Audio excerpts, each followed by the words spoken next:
what's up, everybody? This is Game Logic from the Rounding Off Infinity Gaming channel on YouTube, one of the co-hosts of the Enough to Keep Going weekly video games podcast on the E2KG Network podcasting channel on YouTube. Back with another episode of Gaming Outside the Algorithm. This is episode number 5.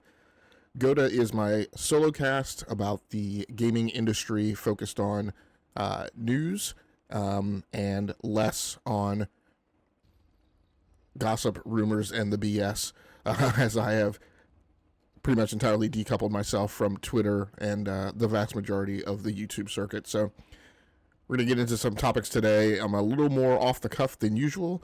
It's been a really busy week. I have started, at the beginning of the week, I started a run in The Legend of Heroes, Tales Beyond the Horizon. That is a 50 or 60-hour game, which is not my norm, and so I've had to kind of play with and tweak and readjust kind of how I do my regular time management, which means so far this week I have not had really the opportunity to sit down and record, like, you know, the kind of atomic segments that I've been trying to do. So we're going to do this one a little differently. This is probably going to just be a show of 2 mega segments. But let's go ahead and get started with the first news story in the rundown, which is Nintendo's Japan dominance continues as Switch 2 fuels 40% market growth in 2025. This news story over on VGC by, I'm not sure who this is by. Yeah, I don't know why the author isn't credited here. So, anyway, for the 21st consecutive year, the majority of Japan's best-selling games were on Nintendo. Nintendo Switch 2 helped grow the Japanese home video market by nearly 40% in 2025, as the company extended its over 2-decade dominance from Japan's sales charts. Sorry, I'm just going to try and knock off some of these alerts. Switch 2 sold 3.78 million units in 2025, making it Japan's fastest-selling console ever and accounting for more than half of all home consoles sold that year, according to annual sales data published by Famitsu. For the 21st consecutive year, Nintendo games dominated the best-selling physical games chart, with Switch and Switch 2 games taking 9 of the top 10 places and likely 18 of the top 20.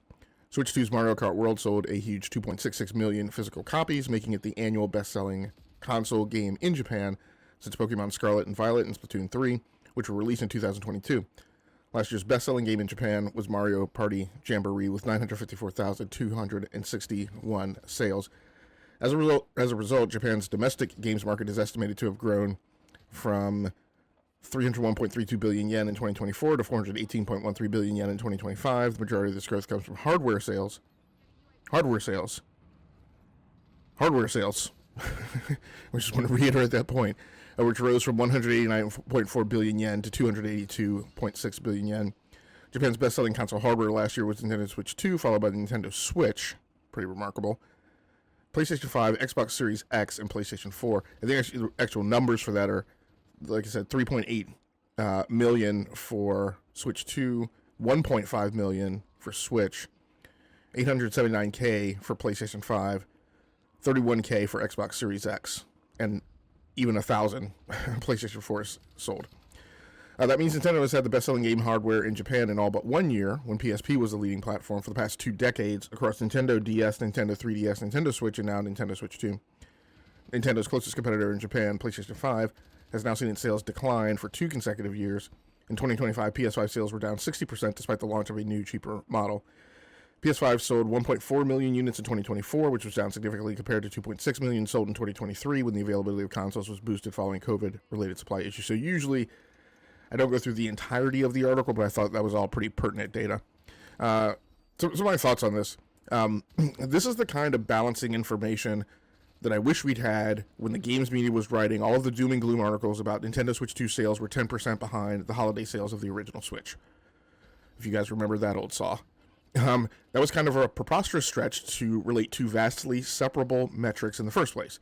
Different economic climate, different trade environment, different evolution from the past Nintendo generation to the current one. It's just kind of brain dead to present it as anything other than an interesting data point. And so, like, we're going to talk about this a lot this morning, that, look, anytime there's data that's available for the video game market, it's great. It's interesting to hear. But the problem is I'll be more caustic about this as we go on. The problem is every single time one of these data points comes out, it's the extrapolation that this is now what's going to happen. This is now the future. This is the direction everything's going. And I'm like, guys, we need to look at data and apply common sense trend analysis and say, if this is just a blip, it doesn't matter. A month ago, or maybe a few weeks ago, we had Nintendo stock is down in Japan by 33%. And there was zero context in the coverage that I read that was 33% down from an all-time high over the last 30 years of Nintendo history, right? When the stock is vastly way up beyond what it was during the Nintendo Wii, right? And then when it tanked in the Nintendo Wii U era. So these things get reported, they're entirely stripped of any context, they're not applied holistically in a 360-degree kind of discussion style. So, this is my problem with today too, and we're going to talk about this on several other topics as well. One of the things I mentioned on this show was to be more level-headed about it and first start with the understanding that the Switch 2 is already highly unlikely to sell as much as the OG Switch. And I think from there, a lot of the sensationalism and effort to make this the Battle of the Switch 2 sales pace is ahead of or behind the OG Switch without that baseline benchmarking or context is kind of just preposterous. Ditto for the stat that came out about consoles having the worst November sales ever in the US. I'm probably not done mentioning that because it's highly pertinent to some of the other data we're going to talk about since 1995, I think was the article. And everyone extrapolating that London Bridge is falling down without bringing the other necessary context into the mix, which was that the market was only about $30 billion then in the 90s. And most importantly, that console sales overall at the time were up for 2025 by 10%. So hardware sales are up by 10%, but we have a bad November, right? And the articles are, it's the worst thing ever. It's the console market's crashing. We're going to go back to one of those articles. So look, the good news story here is the Japanese market growth is up overall by 40%. Nintendo having a key core base of sales and customers to be where it is number one. Because it's not number one globally all around the world, so it's good that it's number one here, right? In terms of both unit sales and revenue. And there being clear demand for the Nintendo hardware in its home base in Japan. That's a critical question that we kind of had with the deployment of the Nintendo Switch 2, right? Did people want it? Was it enough? And given what it was in terms of tech specs and a bump, where there's a lot of consensus that it's not enough, but it's still really highly priced, right, in comparison to the previous model. So it's good to see that there is demand for the console. It's also good to see that there's an indicator of overall potential uptake in Asia or APAC, the geographic area that we talk about that is not just Japan, but it's Japan, China, and the other Southeast Asian countries.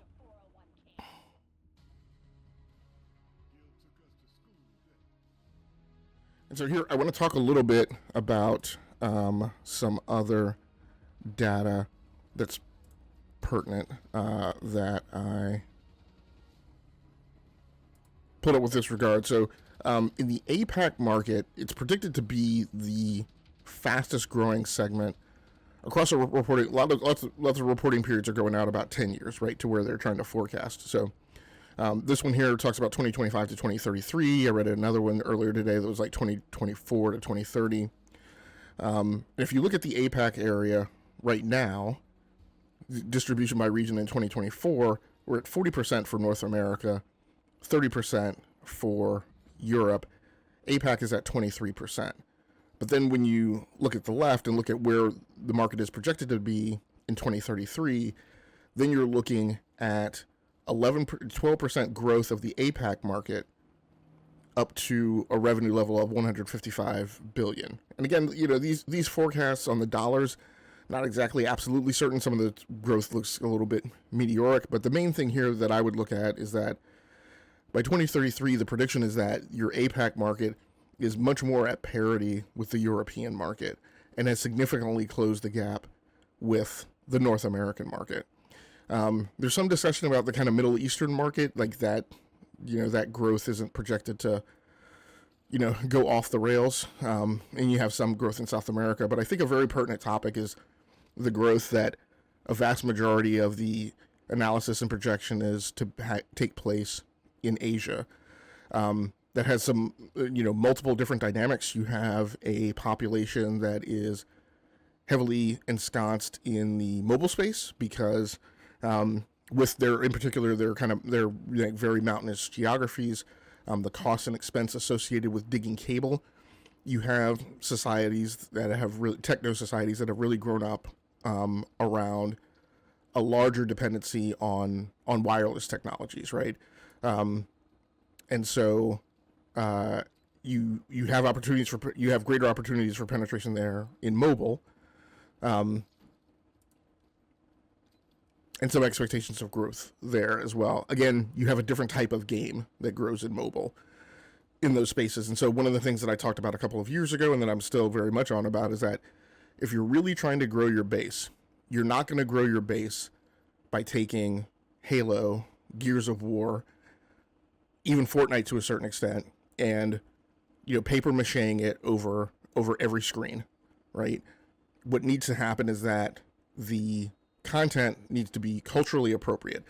You take a game like Tilo 2, and I talked about this, very often. You take a game like Tilo 2, where, Ellie's primary thing is that she plays the guitar. Well, that is not culturally pertinent, right, in an Asian country where the guitar, is not, our version of the guitar is not one of the pertinent instruments. You would need to have an instrument that is, and music that is culturally applicable to that society.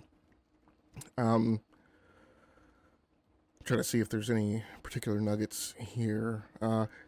APAC is the clear growth engine in this forecast. The region is set to expand from $57.8 billion in 2024 to $155.2 billion by 2033, reflecting a market-leading 11.6 CAGR.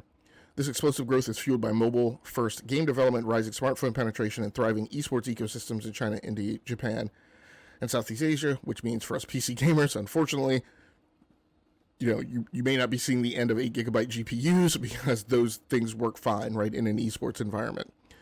Cyber cafe environments, too, which have much greater penetration in the APAC region. The region's massive youth population and growing middle class continue to redefine how and where games are played and monetized. And so this is one of the things, we talk a lot about what is going on in the gaming industry, and it tends to be very centric to what's happening in America. It tends to be very decoupled from what's happening in China, what's happening in the APAC region, which is the fastest growing region, which is, if a company has a voice track that it's serious about growth, then I would question that their voice track is so much about growth and there is zero mention of what they're doing in the APAC market. That kind of tells me that doesn't make sense what they're saying, and also that what they're saying may be a little obfuscated. Also looked at this article, and I think what I found most interesting in this article was console hardware market share in Asia. And I think this has flipped since the Switch 2 came out. I think Switch 2 has closed the gap and actually exceeded PlayStation, I think. And again, when I say that, I'm talking about the console hardware market share in Asia, excluding Japan, right? Because again, when you include Japan or you isolate Japan, it skews the perspective, like on what this console distribution is in terms of user install base. So at the time, what this data showed was about 40% for PlayStation 4 and PlayStation 5, 32.1% for Nintendo Switch, 17% for Xbox Series X, Series and One, and 11.4% of Legacy. So one thing is that, again, we have this ongoing narrative in the gaming discussion of the business and what's going on, that so many people have stayed on last generation hardware. Again, a very American-centric view, or at least not a global view in its entirety. And we don't talk about regionality. Because here's a region where I don't know that people staying on last-gen hardware is as huge of a problem, right? Back beyond, well, I'll caveat that a little bit. So you do have people staying here on PS4 and Xbox One. So, I don't know. Maybe what I said isn't quite as pertinent. This is apparently hardware older than Xbox Series 1 and PS4. Okay, so I'll take that off the table, admit that I was wrong going down that path. So, again, here the distribution, when you exclude Asia, is about 40%. And I think this is flipped when you add Japan. And so, no, I'm sorry, not excluding Asia, excluding Japan. I think this is flipped, but I think it's very close. And so I think, kind of like I've described the market, which is that Nintendo and PlayStation have essentially split the market in half-ish, where PlayStation has taken the high end and Nintendo has taken the low end, and Xbox has been the one kind of squeezed out in the middle. This distribution essentially reflects that, when you consider that if you added Japan, that these numbers would be closer in parity.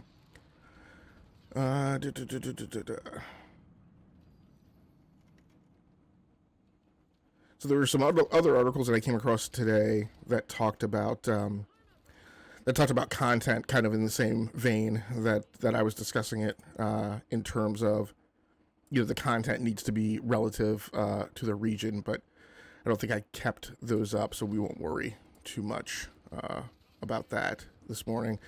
This quote by, Phil Spencer of, Xbox seeing largest number of console players and across devices in Asia to date. Well, I would kind of say, no crap. When Asia is the largest growth region, you would track that even if you have a crappy percentage, you're seeing the largest numbers. And then we go back to that other thing that showed that they had 17% market share in Asia. So these are some of the kind of the nonsensical statements that get made that, when removed from context, people make a big deal out of them, but they actually turn out to be nothing burgers. The second thing that I wanted to go on to was all the data that came out from Matt Piscatella this week about how 2025 wrapped up. And we're going to go back to a discussion of kind of how the games media covers video game news.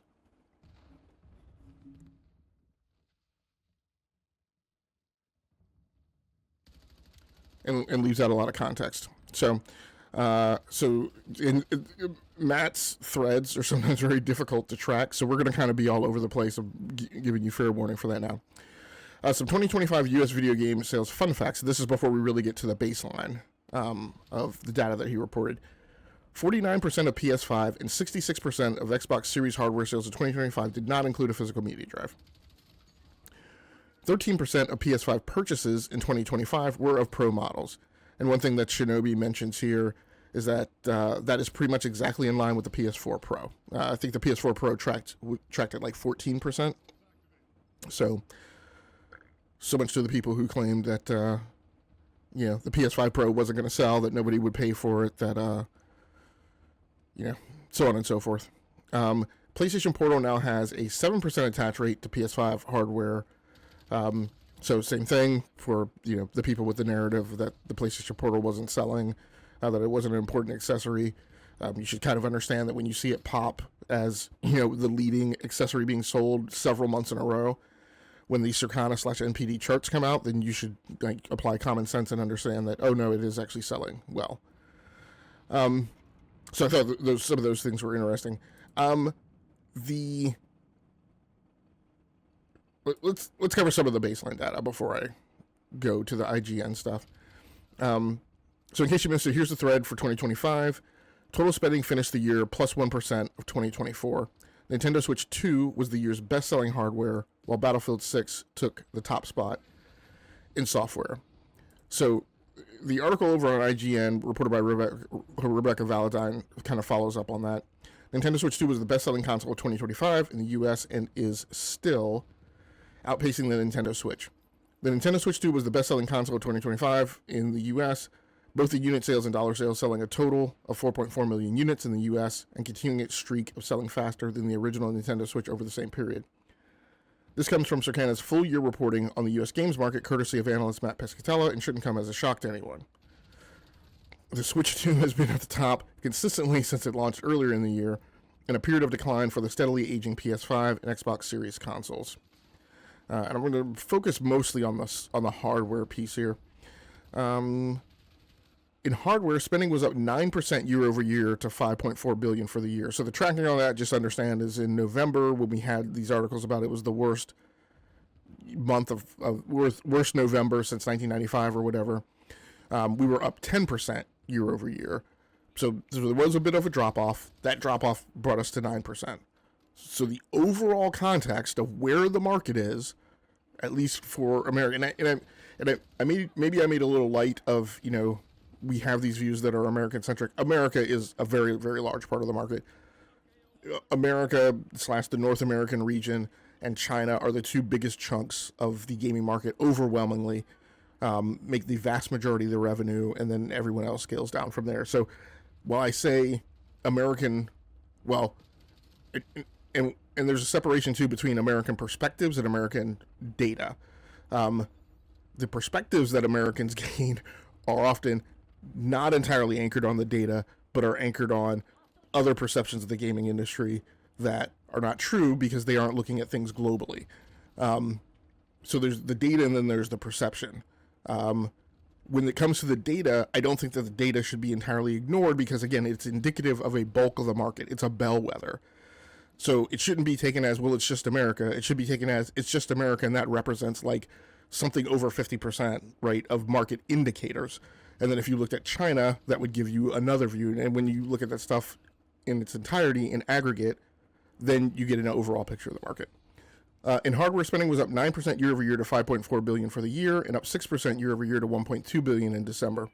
The Nintendo Switch 2, as the best-selling console of the year, managed to sell 4.4 million units, 94% higher than the original Switch at the same amount of time after its own launch, and 35% ahead of the PlayStation 4. It also continues its reign as the fastest-selling video game console hardware platform, with Piscatella pointing out on Blue Sky that the Game Boy Advance remains the fastest-selling hardware platform overall after 7 months on sale.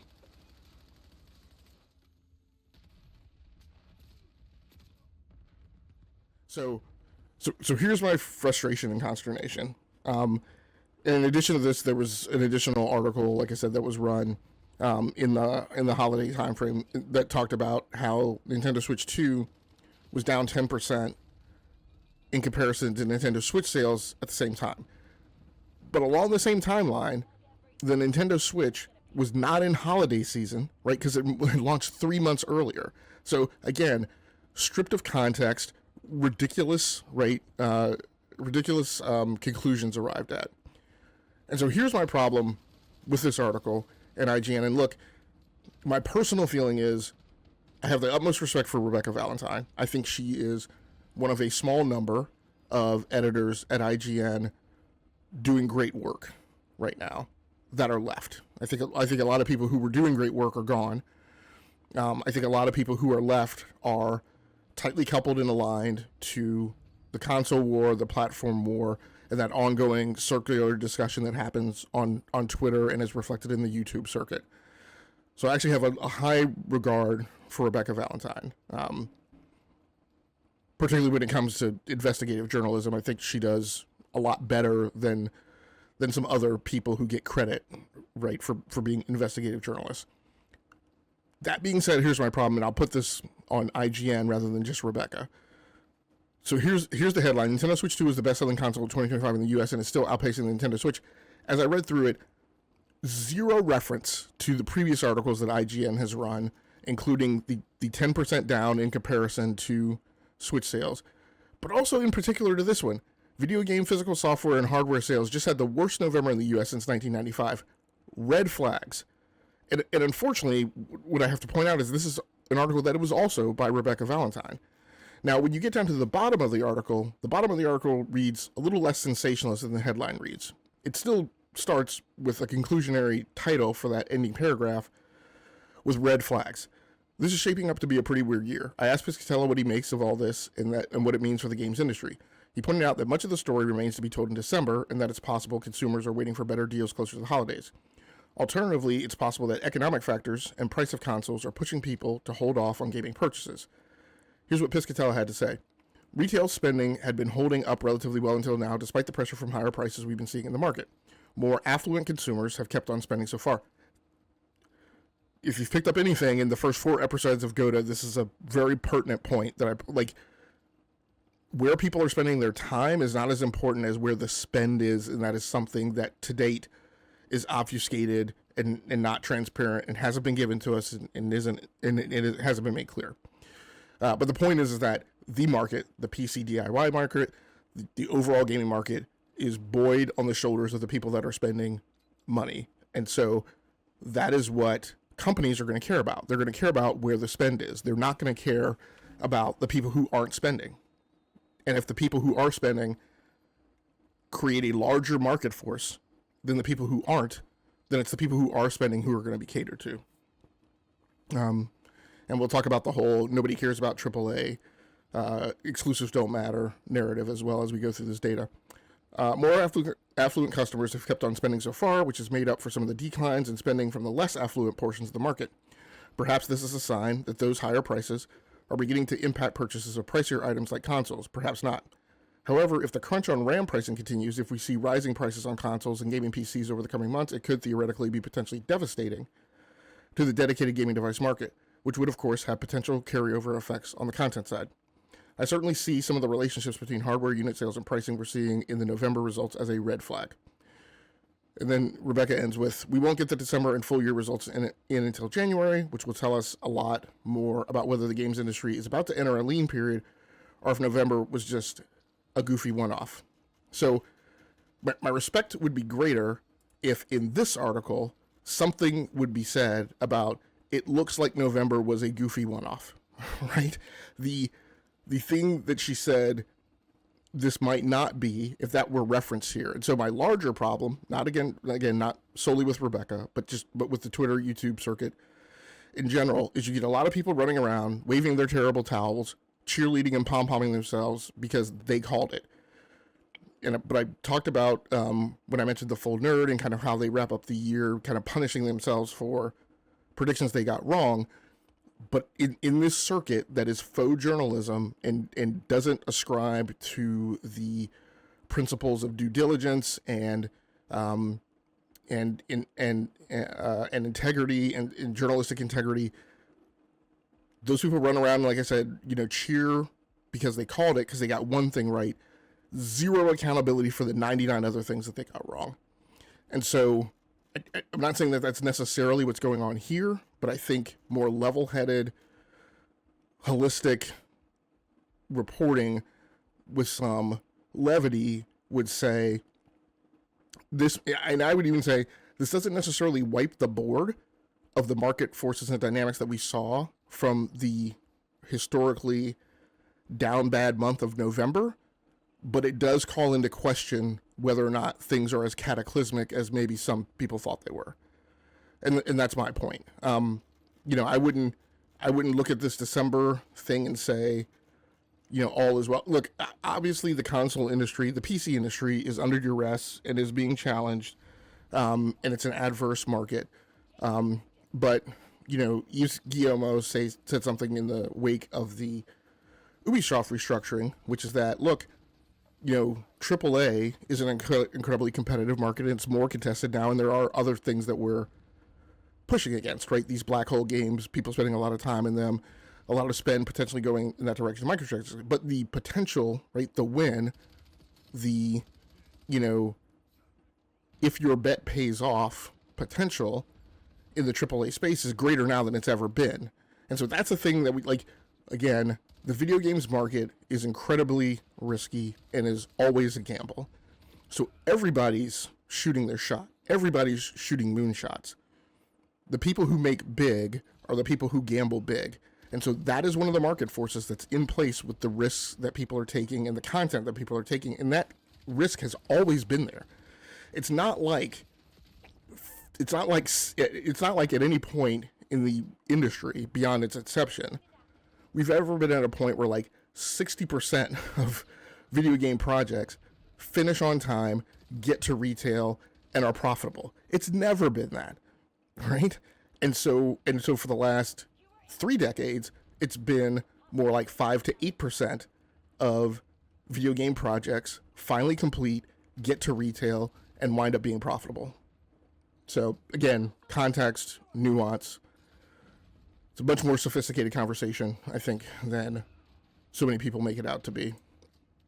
Let's go back over Matt Piscatella's data. So we talked about the stuff that he mentioned on the Nintendo Switch 2. And again, these threads can sometimes get hard to follow.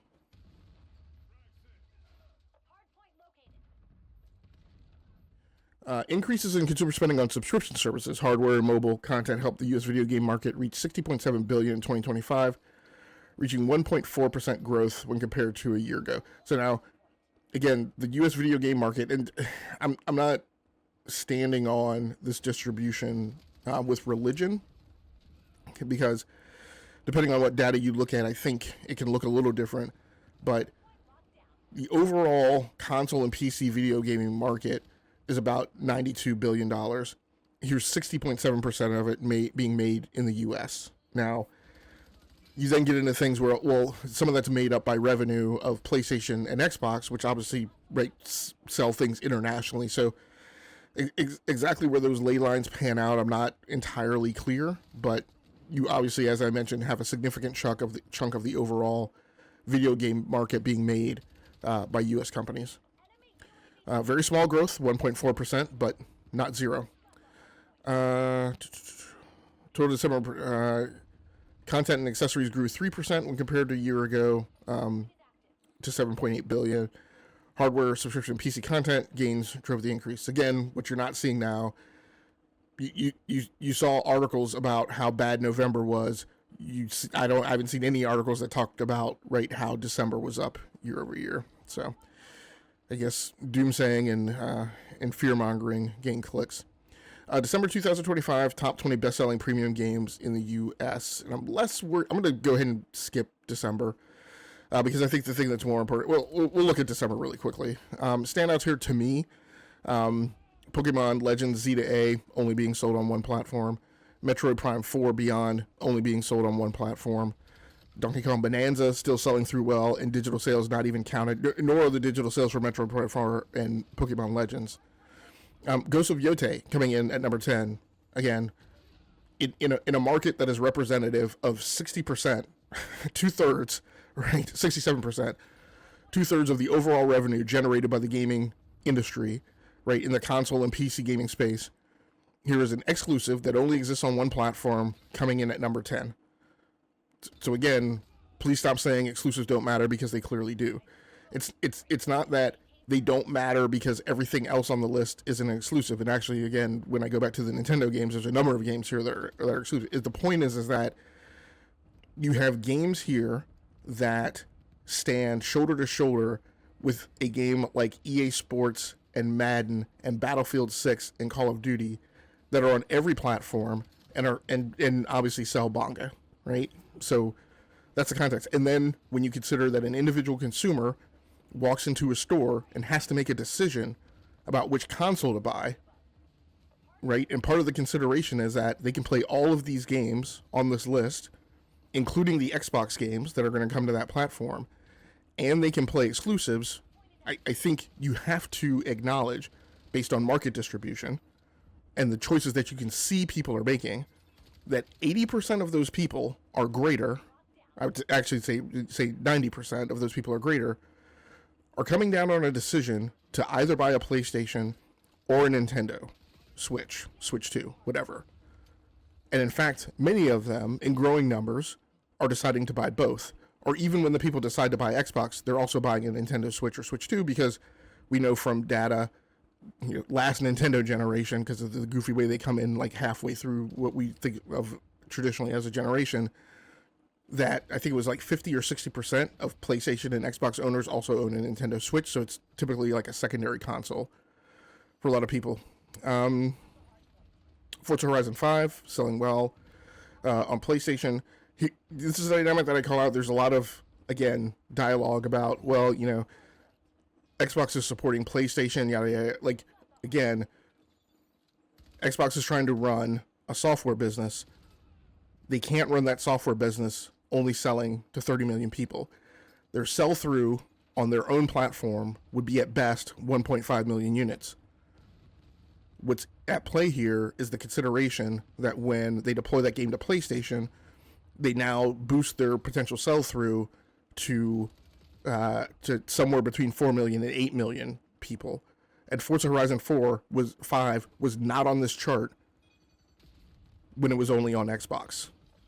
So, again, the notion that Xbox is supporting PlayStation And remember that 30% of whatever revenue comes out of this is going to Sony. I think the fact of the matter is that Microsoft is better positioned as a software company distributing its games to multiple platforms, while the two platform companies that are trying to run platform businesses, Nintendo and PlayStation, are better suited being platform businesses. In particular, again, as we even see, despite the fact that Forza Horizon 5 hits the charts by virtue of its sell-through on PlayStation, it still sells less than Ghost of Yotei and Donkey Kong Bonanza and Metroid Prime 4 and Pokemon Legends, who don't have their revenue for digital sales counted in this list for those 3 Nintendo games. Good to see Red Dead Redemption 2 selling well. Really impressed by Flight Simulator 2024 selling through well on PlayStation, because that's what got it into the chart. Particularly when there's an argument that Flight Simulator 2024 is not as good as Flight Simulator 2020, at least on PC, so it's good to see that coming through. Kirby Air Riders making the chart, Super Mario Galaxy and Super Mario Galaxy 2 making the chart, and the infamous Marvel Spider-Man 2, which according to lots of narratives nobody cares about and doesn't sell well, still charting on this annual sales list for 2025, which is pretty amazing. I think the thing that's more interesting is to look at the annual sell-through so far. You do have Battlefield 6 finally taking the crown, and as this has gone around, and I've focused on, what does this mean for Call of Duty, which comes in at number 5. I think one thing to reflect on is lots of companies, even though we talk about companies being about business and there not being emotion around it, there are things that get done based on emotion. Microsoft Surface happens because Microsoft is tired of Apple owning mindshare in laptops. Microsoft is tired of them having 92% market share in operating systems, but the only thing people talk about are MacBooks. So when you go back to the time of when Microsoft kicked off this Microsoft Surface as a business venture, that is what they were out to do. They were out to prove that they could make a good Windows laptop that equaled in mind share with the MacBook Pro. I don't think that's what they did. However, I do think that they did a great job. I owned a Microsoft Surface. I think I had a Surface 7 for a while. I've always loved that device. I didn't buy it until Surface 7 because I wanted to see it perfected, but also they're expensive, right? So I've always been impressed by what the Surface line has done. Battlefield 6 becomes a 1,500 person development team because EA is tired of always losing to Call of Duty. And here they are. And so, while the money and the business are obviously a thing to talk about, I think it's also worth consideration how those developers must feel having, kind of finally stuck the landing on this and,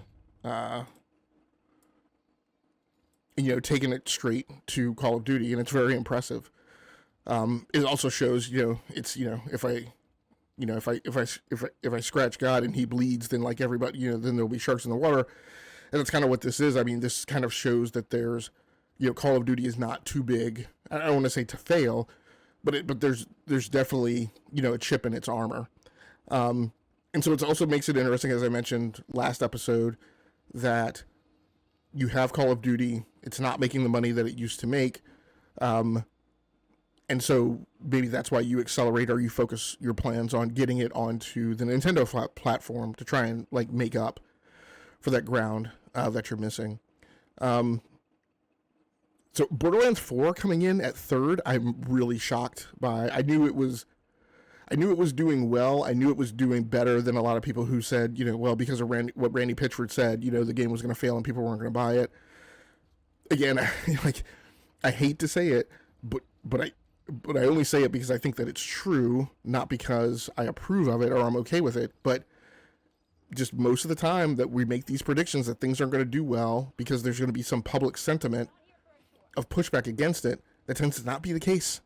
Monster Hunter Wilds coming in at 4th also surprises me because of all of the voice track from Capcom about how that game has not performed well in the later tail outside of the initial launch window, and how they have instances where Monster Hunter World is selling better. So That's really I'm flabbergasted by the notion that Monster Hunter Wilds and Borderlands 4 come in ahead. Like Battlefield 6 and NBA 2K6, I'll chalk that up to big kind of again black hole or near black hole kind of games, multi-platform PvP, games as a service type of stuff.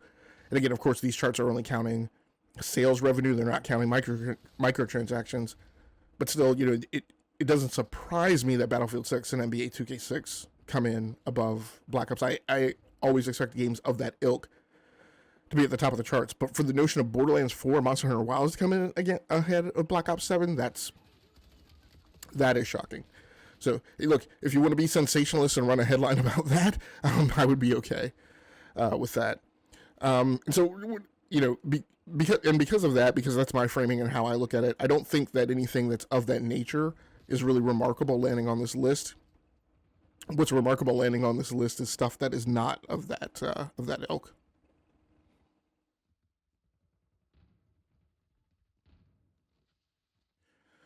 So it's nice and interesting to see the Elder Scrolls 4 Oblivion remastered. Because of what I said, it is interesting, even though it is still a game of that ilk. It is interesting that you also have Black Ops 6 selling, within an arm's reach of Black Ops 7. The year after theoretically the Black Ops 6 one has been retired. I mean, what that tells me is that people are still clearly playing Black Ops 6 because they're not super happy with Black Ops 7. And I say that as someone who dropped this year's Call of Duty faster than I've ever dropped it. I always drop it at some point, but I've had years where I go through all 4 or 5 seasons right until the next one comes out. I've definitely had ones where like I've played all the way through until the final season, and then in the final season I'm like, I'm not killing myself right to finish the battle pass before like the new Call of Duty drops. This is the first time that I've dropped it like this early, so just because I'm not having a good time with it.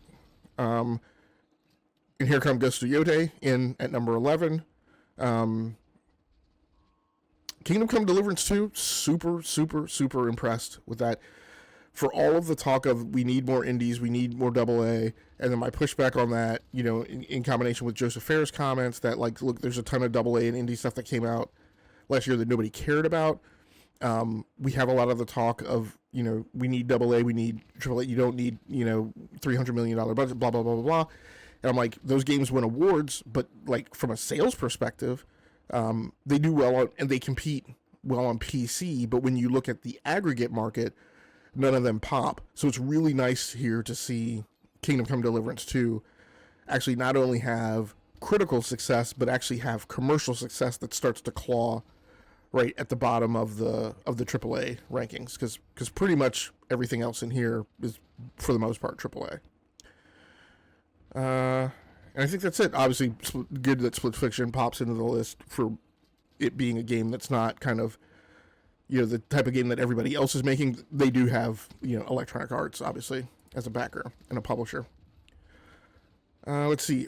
Summer hardware spending increased by 6% when compared to a year ago to $1.2 billion. Unit sales in the month fell by 8% versus December 2024. So here you have fewer units sold, but more money being made. While the average sales price increased by 18%, annual spending finished 9% ahead of a year ago at $5.4 billion. And again, that's in the hardware space. Nintendo Switch 2 led the hardware market in both unit and dollar sales during December and the 2025 year, helping offset year-on-year declines across other platforms. PlayStation 5 placed second across both measures and time periods. So again, people who felt that Nintendo Switch 2 wasn't going to sell, not only did the thing sell, it was actually kind of the hero of the hardware market, right? Because for not the Nintendo Switch 2, it would have been a down year potentially for hardware. Nintendo Switch 2 finished its 7th month in market with a life-to-date U.S. install base of 4.4 million units. Nearly double the install base of the original Nintendo Switch on a time-aligned basis. So again, the numerous articles that ran around talking about Nintendo Switch 2 is down 10% in the holiday season and compared to Switch. But the aggregate, overall, top-level, right, assessment of how the thing is doing is that it is almost double the install base of the original Nintendo Switch 7 months after launch, right?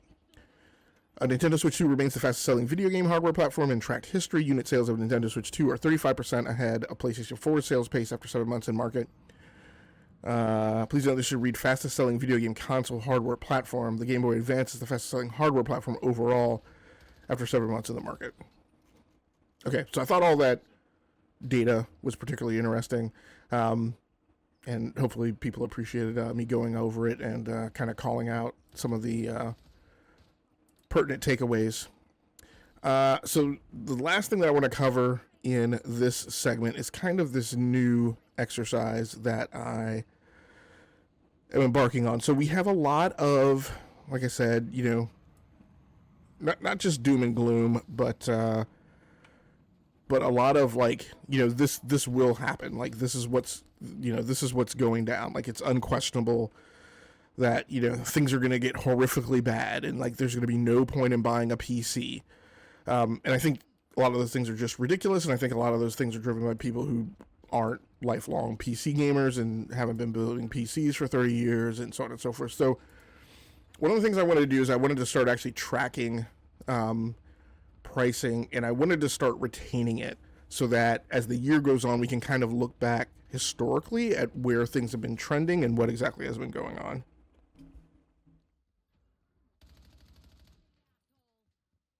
Because I said, like I said, a lot of what goes on is, oh my God, this 64 gigabyte RAM kit is $700, but there's no other context, right, to what else is going on in the market and what else is available. So I have in mind 5 kind of templates for builds and things that I want to track. And what I'm doing is I'm, you know, I'm pricing them and then I'm refreshing the pricing, and then if the refresh pricing is out of whack in terms of a price increase, I'm then looking at an alternative. So basically what I'm doing is I'm trying to make it realistic and as genuine as possible. I am doing the same shopping and configuration exercise that I would do if, I'm sorry, this angled, this microphone being off angle, because this microphone arm doesn't rotate, it doesn't rotate on the horizontal axis. And it's not intuitive when I straighten it, which way it's going to bend. So, because this is the same way that I would shop for PC parts and a PC if I were doing, 2 or 3 months before I was going to pull the trigger, I would start looking at prices. I would start assembling my build. I would put down the shopping list, and then and then I would periodically look in on it, like every few weeks, to see had something changed and did I need to rethink about like what I was going to buy. And so I'm going to go through 3 of the, I think, I either have 5 templates or 6. So I'm going to go through 3 of the 5 that I've started with, and maybe talk about the others. So one thing I'm looking at is the high-end DIY upgrade package. And again, I'm trying to go through this thought exercise and make it realistic. So what's in the high-end DIY upgrade package, so for me, for a person who's been building PCs for a very long time, the way I go about builds is I don't have, it's incredibly rare, almost never, that I am ever going to do a entirely ground up build and buy all 8 of the core components that you need to build a PC, because I have so many salvage parts. I'm forklifting, I'm bringing stuff over. So I typically do 2 types of builds. I do what I call a foundational build, which is a case, power supply, motherboard, processor, and AIO. And then I only upgrade RAM and SSDs if I have like a shortfall, or like I build a new PC that has like way more expansion slots than like the PC I'm coming from. So I want to fill in the blanks, or I'm doing something like you're transitioning from AM4 to AM5, so you have to buy RAM. But in general, I'm going to do a foundational build that needs those 5 parts. And typically I'm going to bring the RAM, SSDs, and the GPU over. And then a year later, I will typically upgrade the GPU. And I do that to spread the cost out, right? So I'm not just absorbing all that cost all at one time. I think that's realistic about how PC power enthusiasts go through builds and upgrades. So my point is all of this ridiculousness about, oh my God, if you needed to build a super high-end PC right now, it would cost this. I think that's impractical. yes, there are some people who would do that, but I don't think it reflects the large part of the DIY market. The large part of the DIY market that are power enthusiasts, right? So I go back to my statement about those who spend money and are therefore the demographic, the addressable market that the companies actually care about. Those people they're not in the situation, the scenario where they have to go out and buy everything. And so the other reason I'm tracking this is because of the narrative that's running around that says, hey, RAM prices are going up, and also the price of every other PC component is going to go up. I think, again, is ridiculous. I'm fairly well convinced that we're going to see some parts that are part of the 8 that you have to buy that aren't going to move, right? Or maybe they will, but they're also going to be operating on a different cycle. And so you may have a motherboard price that goes up while power supply parts, prices go down. I don't know that we're going to see a global, across the board price increase for every component that you need. Maybe we will. But my point is that if we see that, I'm going to document it and put it down on paper, and we're going to track it, and eventually I'll put this stuff on a graph. So we actually have something objective and tangible to talk about, instead of just I'm a console fan, I want to prove that consoles are the better buy, so I'm going to constantly talk about every day about how PC component prices are increasing and how it doesn't make sense to build a PC. So at any rate, let's start here with the high-end DIY upgrade package. Now, the way I went through this exercise, I started with my lowest end PC that I will eventually have to upgrade. That PC is on AM4, and so I am going to have to buy RAM when I bump it up.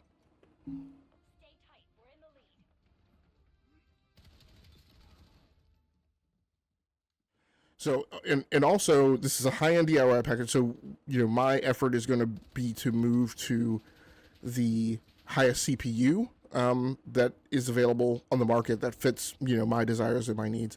One of the things I also want to say about historical pricing, I've talked before about RAM. One of the things, again, that we're contending with and how people feel about the market is, again, I would say that the market has been at an all-time low, and I focus that conversation on RAM. But also when we talk about CPUs, the reason I have some of the configurations out, I have configurations now with 64 gigabytes of RAM, just because we were in a market where you could buy a 32 gig RAM kit for $82, right? So for the first time in my time of building PCs, we hit points in the post-2018 time where prices were at an all-time low, and I was like, I never dreamed that I was going to be able to have a 64 gig gaming PC, so now that I can afford that, I'm going to do that, right? The same is also true for CPUs. In days where we had like the Core i9 and, enthusiast CPUs, those CPUs were $700 and a corresponding motherboard was $300 or more. And if you were on Intel always basically asked you to change sockets and therefore change motherboard when you upgrade. Since the introduction of Ryzen, we've been in a time period where, with the introduction of these X3D processors, these X3D processors are not $700, $800 processors, and the motherboards that go along with them, I was able to I didn't upgrade a motherboard from Ryzen 1 through Ryzen 3, right, 1000 through 3000 series. I was able to do BIOS updates to all those motherboards and stay on those AM4 motherboards. The first time I had to upgrade a motherboard was when I went to a Ryzen 5000 series, because even though it was AM4, those motherboards still weren't compatible, right, with the 5000 series. So, again, we've been at a time, we've been in a bathtub of cost. It hasn't been that way the whole time, and for the people who haven't lived through the times when prices were higher, they're going to feel a different way when they see prices getting back, right, comparatively, in my mind, to what they were. So at any rate, I spec'd here a 9950 X3D, which is $675. The first time I pulled prices was on the 18th. These refreshes are today, and so it was $675 a week ago. It's now $676. The AIO that I'm spec'ing, which is the NZXT Kraken Elite RGB 360 millimeter, was $280 at Best Buy, and now it's $290. Both of these times it is on sale. The baseline price for that AIO is $299. MSI Mag B850 Tomahawk was $209. There's been no change. This Crucial Pro 32 gigabyte DDR5 RAM kit was $274 a week ago. It is now $325. So that is not an insignificant price increase. It is not outside of the budget that bracketing that I would have for RAM. There was no, when I looked around quickly for an alternative to this, I found some alternatives that were like $20 lower that were still kind of enthusiast RAM with heat spreaders on it, but not enough that I would, I'm going to change it out on the list. The Fractal Design North XL Charcoal Black TG Dark Case at Best Buy was $195. There's been no change. And the Corsair RMX Series RM1000 XPSU was $180 a week ago. It is now $254. So I think that $180 was a sales price. So overall, if I were going to do what I call a foundational upgrade, it would be $1,800, $1,814. And if I was in kind of my normal regime space, where I was not having to do a RAM upgrade because I'm moving that box from AM4 to AM5, I would knock that I'm sorry. This $1,814.99 price was from the prices on the 18th.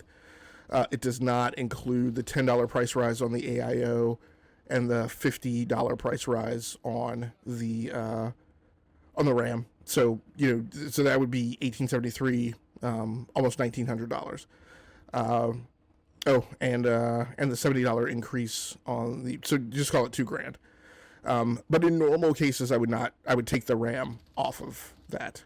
And so this, in my case, what I might do is I might drop down to a 16 gigabyte RAM kit and just slum it on 16 gigs, and then upgrade later. Here's the other template build that I have, which is, I call this my high-end pre-build. So if you were going to buy a pre-built and you were going to go in high, that's kind of what this template is around. And so right now for high, I'm putting a RTX 5070 Ti, and not going after a 5080, which is what is in my top of the line build right now. But typically when I go in for a pre-built, even when I call it high end, I look for places to cut corners, and not pay through the max price that I would have to pay, and leave myself some room to do some of my own upgrades later. So here what I expect is a Corsair Vengeance 3500X. This comes with an 850 watt PSU, 1 terabyte NVMe SSD. This is a thing that I don't particularly like, but in my situation I would definitely have a 2 terabyte SSD lying around that I could throw in. A 240 millimeter AIO. That's another place where I'm cutting corners a little bit. I don't believe, if I'm building a DIY box, I don't believe in doing anything less than a 360 millimeter AIO. So that's a thing that probably I would eventually have to go in and upgrade. There's the Ryzen 7 7800 X3D. So another note on CPU prices right in the DIY market that I think is better now. These I have not updated to a 9000 series Ryzen processor. I think the 7000 series Ryzen processors are still very good, very strong processors. I don't think you're going to find a huge amount of performance increase by going to a 9000. If you're not video editing and doing multimedia, or doing data crunching or anything that beyond gaming, you will be completely fine on a 7000 series CPU. And so if you want to do that to save cost, that's definitely a viable option. 32 gigabytes of DDR4 RAM, an RTX 5070 Ti, and an X870 motherboard. One note on the X870 motherboard: right now, I believe it is the Ryzen 9800 X3D is seeing some increased instances of failure, particularly when running on ASRock motherboards and now when running on Asus motherboards. And the motherboards it's running on, where these things are having sudden failures, are the X870. So I would just give that some consideration. You may want to look at something more like what I'm looking at in the DIY build of the B850 Tomahawk. So just be aware that that is a build that will cost you $2,700. Now, for me, if I needed to go out and buy a higher end gaming PC from ground up, where I needed everything and I needed it pre-configured and sent to me, That's a $2,700 box. That's close to what I would be trying to normally get away with like $2,500. But again, the point of this is not like the instance checking, it's the trend analysis. And so we will take a look at what's available on the market here over the ensuing weeks and start graphing it. The other build, and again, I can't remember if this is my 5th or 6th template build that I'm going to track, is a gaming laptop. And so I added a gaming laptop because I was listening to the Full Nerd, who I have full respect for, Adam Patrick Murray, and Brad, and Will Smith, obviously, and I have, increased respect for them because they spent time, apprenticing under Gordon Maong, who was one of the greats of the video game hardware journalist space. Unfortunately, may he rest in peace, he passed away. But I see how he mentored them and habits of his and approaches and philosophies of his that they picked up on and that they perpetuate, and I have the greatest respect for them, much higher than a lot of the other gaming journalists that I talk about. However, one of the things that I thought was funny is they've been covering this. I'm not as doom and gloom about the outlook as they are. And one of the things that I thought was funny was they were talking about the RTX 5070 Ti in the wake of these rumors of what NVIDIA may or may not do. And they pulled the price for an RTX 5070 Ti, which at the time was $1,000. Now, number one, if you've been tracking the GPU market, the RTX 5070 Ti has been going for above MSRP, with maybe the exception of the mid-November to mid-December timeframe when we kind of started seeing like the sloughing off of RTX prices and then getting closer to MSRP to where like the RTX 5070 was selling not too much above MSRP. That card has been selling for, the 5070 Ti has been selling for upwards of $900, and in some cases $1,200 or just north of $1,200 for the vast majority of 2025. In fact, the pricing on the 5070 Ti is why I bought a 5080, because I was like, these prices are so out of whack that if I'm going to pay that much more for a 5070 Ti, I may as well just, save a few extra $100 and get a 5080. So the pricing of $1,000 for a 5070 Ti, while bad, I don't think is way out of whack with trends that we saw in 2025. But the thing that I thought was really interesting was Adam pulled the price for that, and then Will said, hey, I'm looking at this laptop. I think he was looking at an Acer Predator. I'm looking at this laptop. You get the whole thing for, I think the price he found was like $1,500. Or you can just buy the card for $1,000. Now, he admits, and obviously I'll caveat, obviously the RTX 5070 Ti laptop part is not the same as the RTX 5070 desktop part. You're not going to get the same performance. You're not going to get the same image quality necessarily. But the funny thing that I thought about, and this is like one of the reasons why I'm doing this, while they cited that as like, oh, this is incredible, like the market's out of whack, here's this laptop I'm like, no, the message to consumers is that if there's that situation, then buy the laptop, right? And I don't necessarily mean that as like, that's my record. My point is that over 30 years of building PCs, I have seen these prices and I've gone through these cycles. And when these things have happened, and sometimes they're because of cost, sometimes they're because of price, sometimes they're just because of like my own personal life situation. I'm moving, I don't have a space that's really suitable for desktops. There was a time before I started buying UPSs, and so I'd moved into an old house, and I wasn't comfortable with plugging my PCs directly into a wall outlet and just letting them run for weeks at a time. So until I could get UPSs everywhere, I wasn't comfortable with that, and so it took me months to do that. And so during some of that time, I got rid of some of my desktops and I bought laptops. And one of the reasons I bought laptops was that the prices were incredibly low. We'd kind of seen unprecedented times in the gaming laptop space for the hardware specs that were available, but also I wasn't seeing leaps and bounds and jumps from in the age of the RTX 600, 700, 800, 900 series GPUs. I wasn't necessarily seeing big leaps in performance from generation to generation, and I was like, I think Excuse me.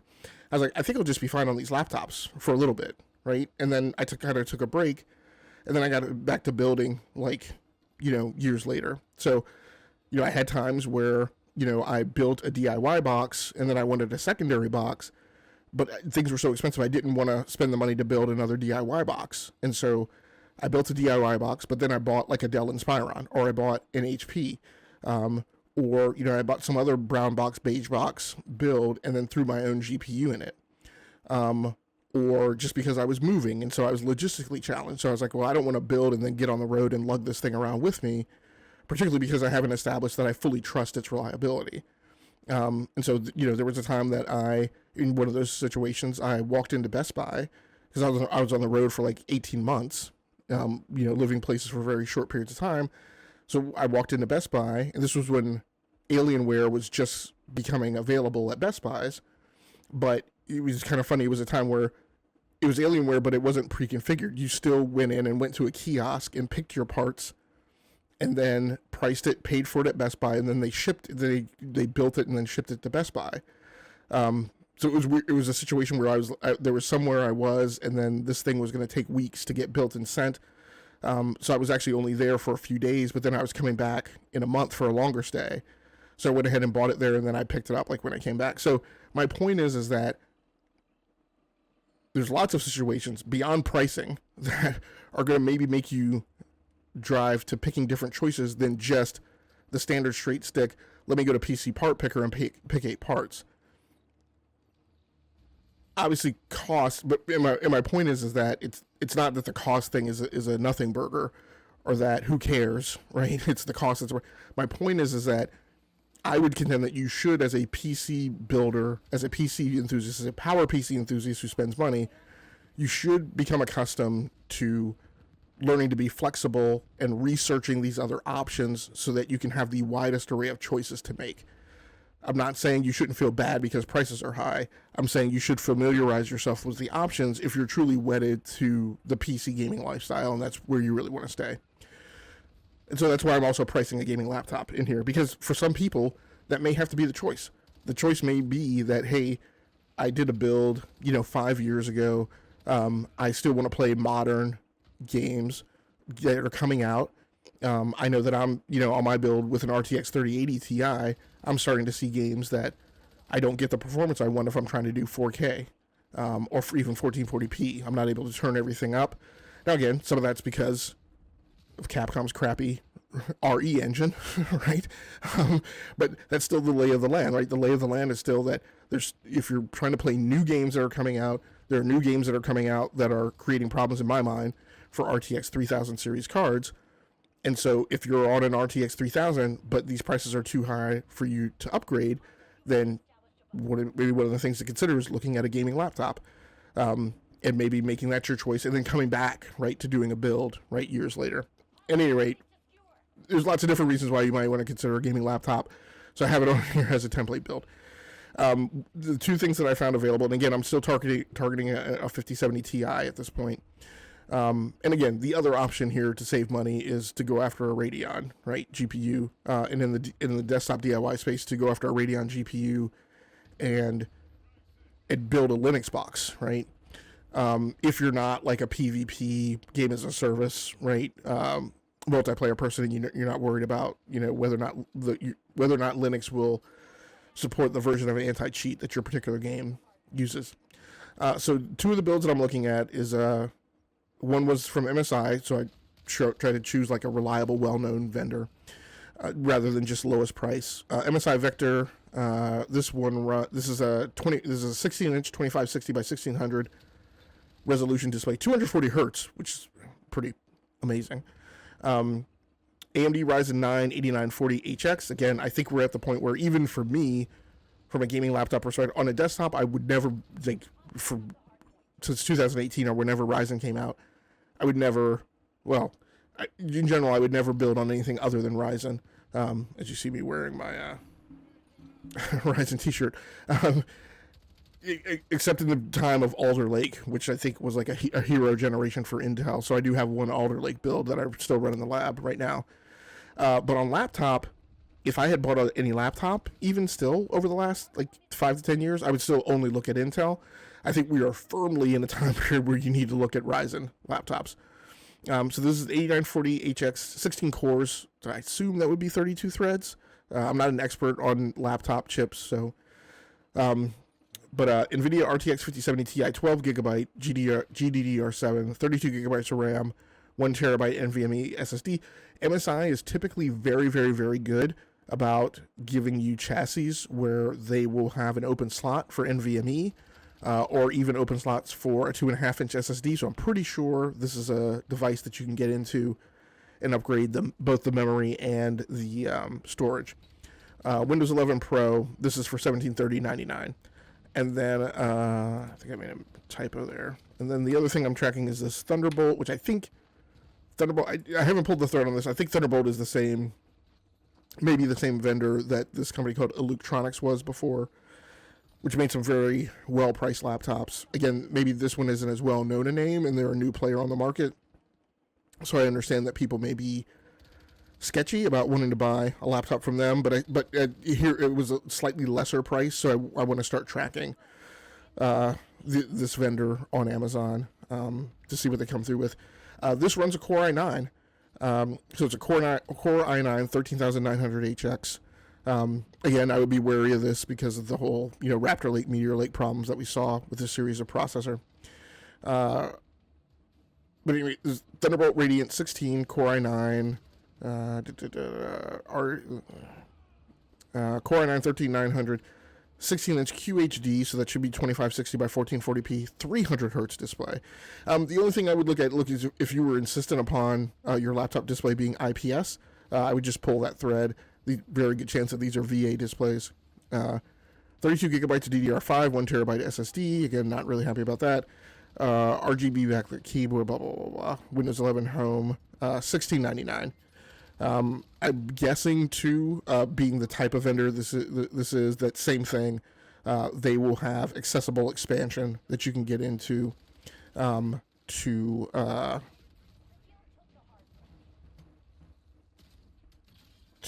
expand your storage and expand your memory. So those are the 3 stories that I wanted to cover during the super segment. We will figure out what else I'll put on the back end of this and wrap this up as an episode, and it should be out tomorrow, Saturday, the 24th of January, provided I can get it out before the ice apocalypse happens and I potentially lose power and internet access. So thanks a lot. Let's go on to segment 2.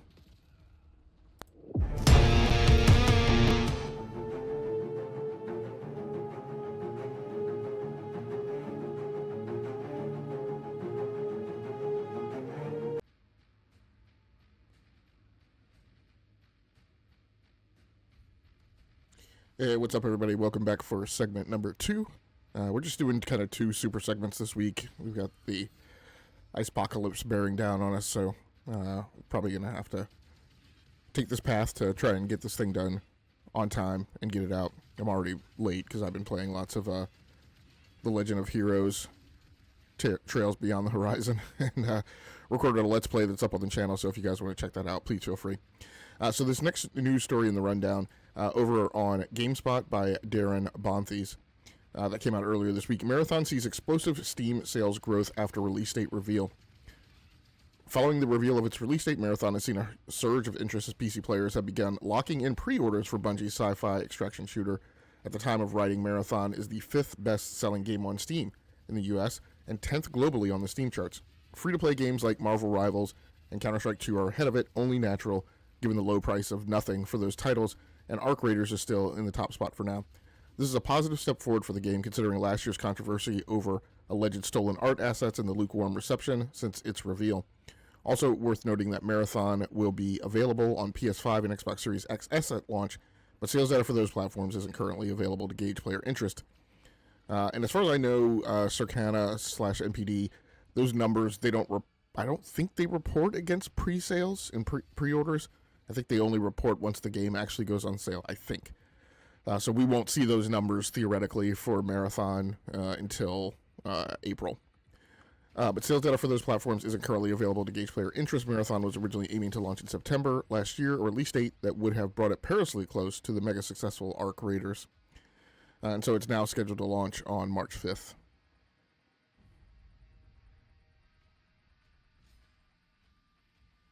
Which gives it a fairly comfortable window to make its sales mark. The Steam pre-orders suggest it'll launch on PC with considerable momentum, but it remains to be seen whether it'll be able to hold on to its players in the highly competitive live service games market. So, of course, that's a statement that's applicable to all games as a service. My own rubric for what I say, and frequently, things that I give pushback to for fellow content creators and commentators on podcasts, is I say you can't judge a game as a service from its launch window.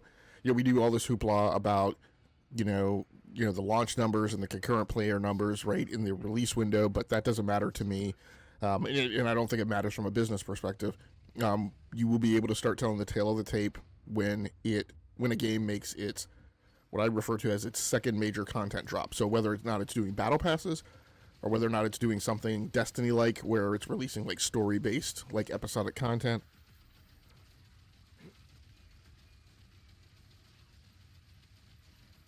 When it hits the second iteration of that and makes major changes, because typically when they do those big content drops, they also, nerf weapons, buff weapons, change dynamics in the gameplay mechanic, pull stuff, add stuff, etc. Maybe mix up the matchmaking. And so when it's on that second iteration and a couple weeks after that, you can start really, I feel like, getting an assessment on whether or not that game has staying power and whether or not it's going to remain kind of in the game as a service, live service, forever game zeitgeist or not. So it'll be interesting to see. I talked about this on a few podcasts earlier this week.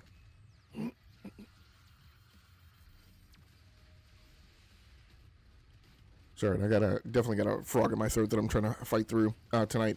I think a couple things have happened. I think a lot of the negative sentiment around things like the plagiarism and all those other things, fortunately or unfortunately, gamers have short memories. I think that has, lived its life and done its cycle, and that noise is starting to be quelled a little bit now. By the same token, I think what has happened is Arc Raiders has come out, had a big splash. I think the thoughts and perceptions about extraction shooters have been turned around a lot by Arc Raiders, including my own. And my impressions of extraction shooters haven't necessarily been turned around by Arc Raiders. It's just been turned around by all of the other extraction shooters that are out, and just kind of where I am right in the gaming cycle, where I've kind of gotten tired of arena shooters and I've dropped off of Call of Duty. And I've given extraction shooters more of, you can think of it as a fair shake. To me, it's just a matter of I kind of cleared my schedule and gave myself some time to participate in extraction shooters and give them some room to breathe. I also think the Escape from Tarkov, kind of, EVE Online, life is hard. Once you get out of the training area and once you get out of the, protected area, game design, where there are other things for people to do in an extraction shooter besides just go out and get shot by somebody who's better at PvP than you are. I think I see those things being implemented in Arc Raiders from what I've read in the design documentary, in the design documents, and the commentary from Bungie is they are placing emphasis on doing that as well. In Marathon, and I think that will stand it in good stead, because I think, the key thing for these games for me, in terms of, are they going to do something on the market other than cater to the hardest core of the hardest core, is if they have content and gameplay, if they have content and matchmaking and things, and event-driven things to do for normals who aren't hardcore PvP, right, people, then that's what you've got to do to maintain the base, because otherwise you drive people in the direction that EVE Online drove people, which is you drive everyone to have to team up, join corporations, make alliances, and be part of larger organizations, and that works for a certain type of gamer, but that's not a mass market gamer, in my opinion. that works in a sci-fi setting, in a space combat setting, even though EVE Online isn't a sim. That works for people who are looking for that type of material, because that's kind of an essential component, right, of that fictional fabric. You look at any science fiction thing, and it's almost always about, large, Starfleet, the Republic, the Empire, right? It's about these kind of big organizations and these factions and the alignment and the things that happen between them and the things that go down, right, in between the tackles of those organizations. I don't know that that's a mass market thing that everyone wants to on board to, because that works especially when that's like the only thing that you play, or that's the only thing of 2 or 3 things that you play. That doesn't work for, the mass market. So we'll see if they turn the corner on that, and if Marathon keeps up with kind of the Arc Raiders type of approach. What I've read about Marathon is they have, to me, even more kind of activity-based, event-based types of things for normals to do, other than just PvP. So I think that'll serve them well in that set. And the uptake on Steam, I think, is indicative that extraction shooters are really hitting their stride. I will readily admit, I went on and on last year about how extraction shooters were not mass market, and that my own projections for Marathon were restrained, right? And not because everybody hates Bungie, or not because it's PlayStation, or not because whatever, but it was really just because I didn't feel that extraction shooters really played out, would play out as well on the market.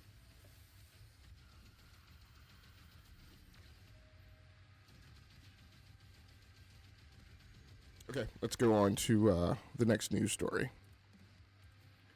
This news story over on GameIndustry.biz by John Hicks. We want them to be the best in the world in every segment we're in. Ubisoft's vision for its new creative houses. The company's CFO and SVP of studio operations talk cost control, boosting staff retention, and the importance of in-office working.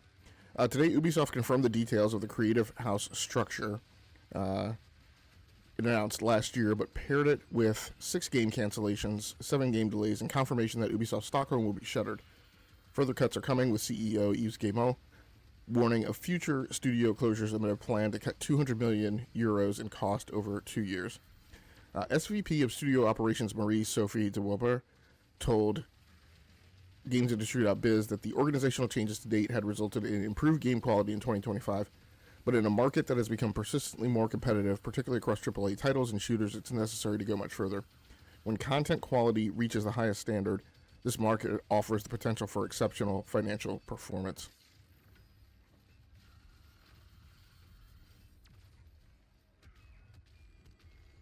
And so I've talked a little bit about kind of the Ubisoft reorganization and some of my personal feelings, my personal relationship with Massive Entertainment, how I feel about Ubisoft games. I kind of saw some indicators in this article that I want to dig into in the financial space, in particular with regards to P&L. Each creative house will maintain multiple studios and game brands and will be responsible for a game's development and marketing with full ownership of its P&L, meaning decision-making will be faster and closer to the full game creation process, said de Weber. Each creative house will have end-to-end responsibility for their brand portfolios, both creatively and financially, combining production and publishing, including brand development and go-to-market strategy. So this was one of the things that I was very curious about, and she's the SVP of Studio Operations. So what that tells me is I believe the way I'm reading this is that she is a reporting line up to the COO.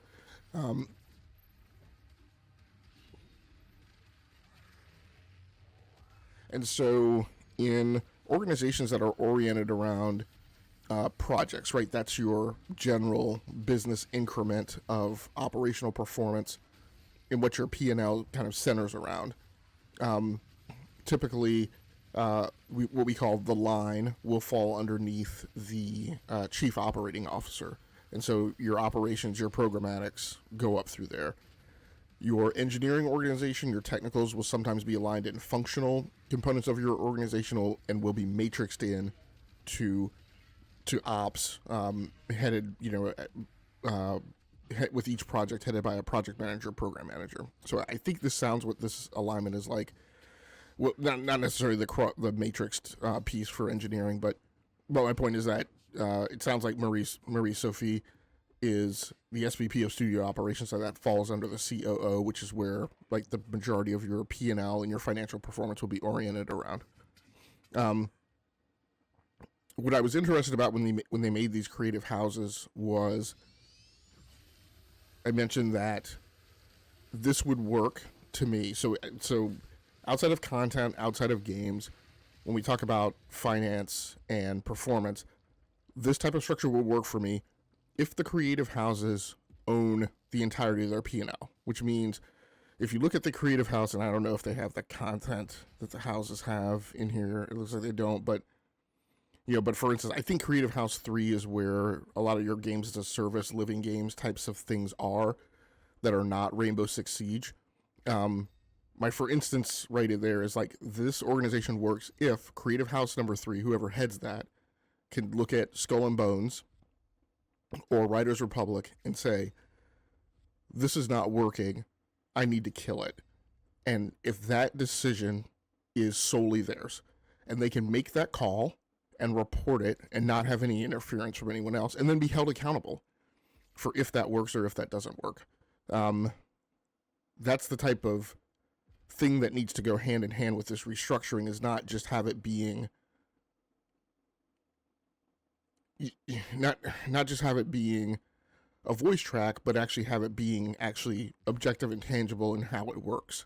One of the things I didn't realize also, as I've listened to and read a little bit more about this over the last few days, is that there is a center of common resources that that these houses will use. If you recall, I'm not sure what show I said it on, but I said, Ubisoft way back in the day was one of the best at kind of, in the gaming industry, at kind of pioneering this notion of shared resources, and having, software, but a practice and a regime and a process that allowed, hey, if I'm building an Assassin's Creed in Montreal and I need help with animation, and I have an ability to go into a system and see that there is an animator down at Red Storm in North Carolina who's not at 100%. And so I can reach out and say, hey, I have a thing that needs to be done here. I see that person's not fully loaded. Can that resource, help us out on this project for, 40% time during their work week? And lots of companies have that. Not all companies have that facilitated by a software system and a process and quantification, in a way to make that request and make that happen in an easy software embodied workflow. And that's one of the things that Ubisoft put in place for, many years ago. And so that was one of my concerns, was that they would lose that in splitting all these houses up. So I don't know if that exact piece is going into this common resource pool, but it is interesting of note that this creative network will maintain some lines of communication across these creative houses, and that there will be a group of core services. Very often in large corporations, you'll see this as it'll be referred to as shared resources, and it will include things like IT, and here you have it, technology and infrastructure, right? And so business operations and services, your account managers, who are handling financial transactions between bodies outside the organization and monies coming in, and then your production services. And so that may be on the technical side. That could be things like sound booths time, and mocap stage time, things like that. And so that's going to be centrally managed, so that each creative house doesn't have to go out and figure that out for itself. So I think that's an interesting thing and a good thing, for my opinion, as well. Each house will have dedicated studios. They will have their own distinct creative genre.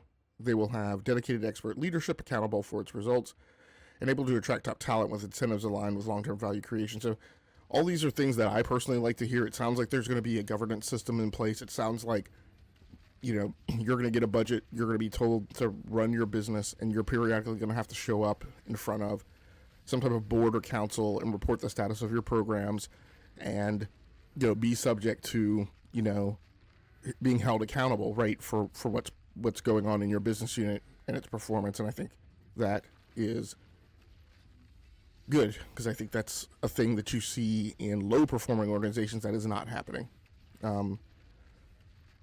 So I thought it was interesting to pull that additional thread. I think there was one thing specifically that I wanted to look for in this article. I wanted to see what they said about cost control, and I'm just gonna look that up directly. It looks like they only mentioned it here at the top.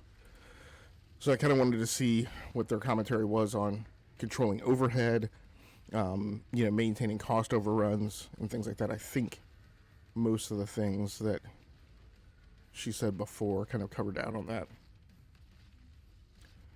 We will continue to consider asset divestment in this process. We will continue with a mix of strict control on recruitment that comes with internal mobility being promoted and continue to restructure. So what that sounds like, the internal mobility part, that is the thing that speaks directly to that, like, mobility board workflow, a database-oriented cataloging of people's skill sets and talents and capabilities, and making sure that those resources are consumed before you're allowed to go out and hire another resource, right, for 100K, 150K, 200K, and then, because what that invokes on the central corporation is all of the fringe that's associated with that, right? A person does not cost just their salary. The cost of a person includes, whatever the match is for the 401K, whatever the match is, or whatever the subsidy is for their health insurance, and so all of those benefits that go along with it, and whatever portion the company is putting in, right, that drives their costs as well. The additional seat for IT, that's an additional, right, Ethernet port, network traffic, equipment that needs to go out to them, etc. We refer to that sometimes as fringe, sometimes as overhead, but we generally use a multiplier on top of the person's salary. I think last time I checked, I think it was something like 1.5. So to bring a person on, in addition to the cost for a search, right? So what a lot of people don't understand is that in order to hire someone, but in particular a technical professional, that can be a $10,000 to $20,000 cost when you include, like, the labor of the talent acquisition people and everybody who has their fingers in the workflow to onboard a person, etc. And then, like I said, all of the additional costs that go along with it. Like I said, it's not just their salary, but it's often something like 1.5 times whatever their salary is.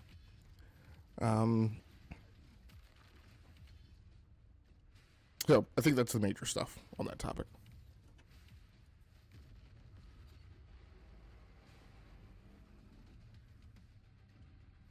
And then obviously the other news that's come out is obviously their stock has taken a hit in the wake of this, but that's not to be unexpected, I don't think. DeWarbert mentions here, some talent came back. They rejoined Ubisoft after a while outside, and they decided to jump back in. I think they believe in the potential of what we do, so now we are confident it's a competitive market for talent. And I think she's referencing people who had left Ubisoft who are now, some of whom are coming back. And so even with layoffs, that always happens. Something, again, in a large organization, large corporation, you don't always see it. But I mentioned how I was involved in that activity very early in my management career. But, there will be things like there will be a large off-site kind of, I don't know what I want to call it,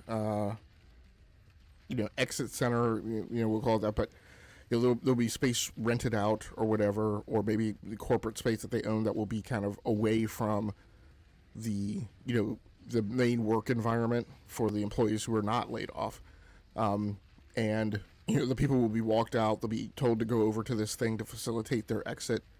But many times part of that carousel is as people are leaving, they've been identified for other jobs that they will go into that are recs that are open at the company. And they may be kind of walked out as an employee, and they may be facilitated to come right back in through the revolving door in another position. And sometimes that's a thing that's set up and handled kind of in the exit area during a large round of layoffs.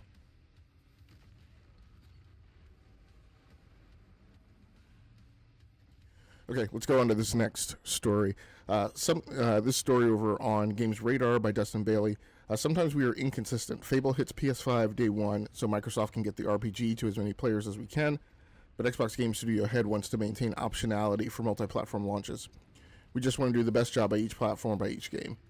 Microsoft has increasingly moved towards a multi-platform release plan for its games, but that strategy has not been perfectly consistent. Yesterday's Xbox Developer Direct offered a pretty good illustration with Fable coming to PS5 on day one alongside the Xbox version. While the release of Forza Horizon 6 will be staggered across the two platforms, what gives?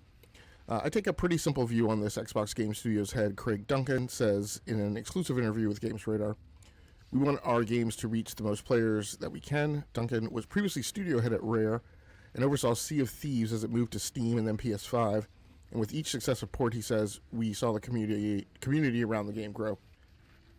For our game makers, Duncan explains, if you're on the Fable team, you just want as many people who love Fable and appreciate the great work that the team's doing. That's always our goal. It's really more complicated than that. It's like, how can we get this game to as many players as we can?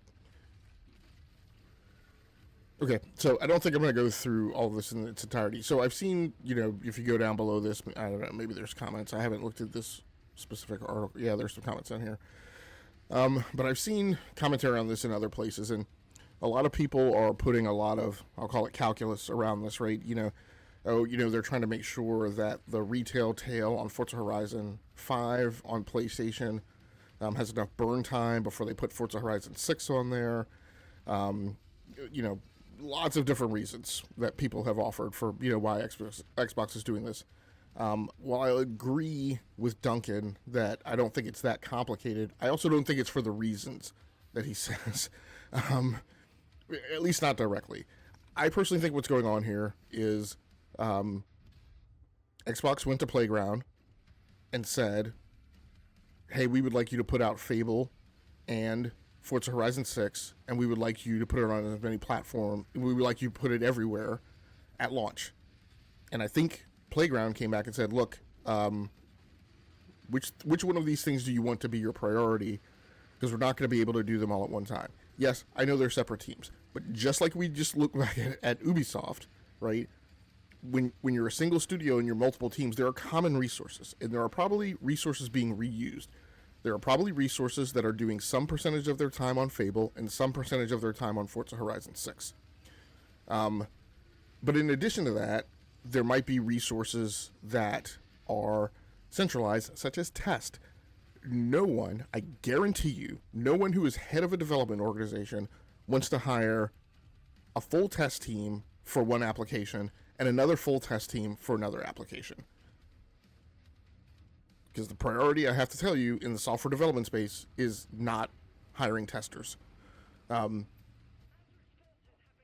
So they're probably trying to be as lean as possible as they can on test. There's probably a pool of testers, and they're probably split across both of those projects. And you need people to test so you can determine the defects, so you can get those back to developers, so you can have them do the rework. So my personal belief, and again, it's leadership and management, right?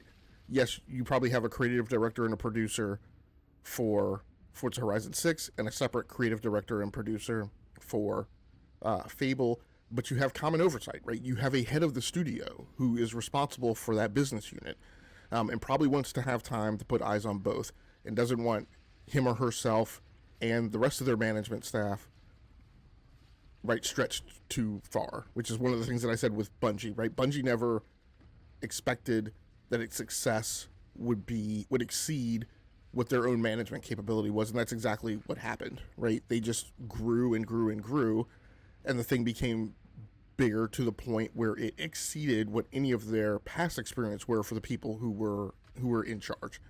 And then you're presented problems that you haven't seen before, right? Because you haven't operated and performed at that level. My personal belief is, like I said, the request was to do both, but the pushback from Playground was, we think if we try to do both, we're going to have problems. And one thing that I will definitely say is I personally think, there's obviously a need to feed a subscription service on Xbox. But when a game goes to PlayStation, given its different competitive market, I think. And I think you have to deploy there with high quality. I don't think that you can put something over there and talk about, hey, we're going to keep working at it, right, and get it up to snuff as much as you can on Xbox when it's on a subscription service. So when you talk about maintain optionality, I think that's the flexibility that they want to maintain. I think they want to maintain the ability to say, hey, if a game's not ready to go on PlayStation, we may go ahead and put it on Xbox first so that it feeds the subscription service, and then we may give the team more time to put it over on PlayStation to get it into a quality state with multiple modes, higher performance at higher resolutions, etc., etc., so it doesn't go over there and get its lunch eaten, right, by the competition. And like, literally, this is exactly his quote. If we're only in a position to release a game on a platform and not have it show up really well, then I think we wouldn't do that, Duncan says. I think we would have a conversation internally and go, hey, unless we do it really well and do the right thing by those players, then, and that's when you get into conversations of, well, maybe we can ship it afterwards, because teams are only a set size. We only have a certain amount of, ultimately, it all comes down to resource. Not everything is limitless. So we just want to do the best job by each platform, by each game. Bazinga. Right there it is right there. So despite whatever he said right at the beginning, and despite a lot of the commentary about, like, you know, we need to do this, we need to do that, I think it's simply a matter of that game wouldn't have been in the best state if they had released it on PlayStation 5 at launch. And they want to maintain the flexibility to put it on Xbox, feed the subscription service. And I'm not saying that they're putting the lower quality version on Xbox. I think the version on Xbox will be just fine. But again, people have to keep in mind it's two different technology stacks, right, on PlayStation and Xbox. Xbox rides on top of DirectX as an abstraction layer and as an API stack. On PlayStation, it is running on top of some modified version of OpenGL that is in-house and proprietary to PlayStation, and that's how you talk. That's how higher level software, higher level programming languages talk through an abstraction layer down to the hardware. And they're two different stacks. And so again, as I keep constantly reiterating, when PlayStation ports a game to PC, which also runs on DirectX, that's a different level of effort, and I guarantee you a different number of engineering labor hours. It's a different integration problem stack. It's a different set of testing and QA methodologies that have to be employed, right, to cover down on that delta. It is not the same as moving a DirectX game, a game that runs on top of DirectX on Xbox, to a game that runs on top of DirectX on PC. So I think that's all there is to it, quite honestly. You know, at a larger scale, right, the Xbox Developer Direct in general.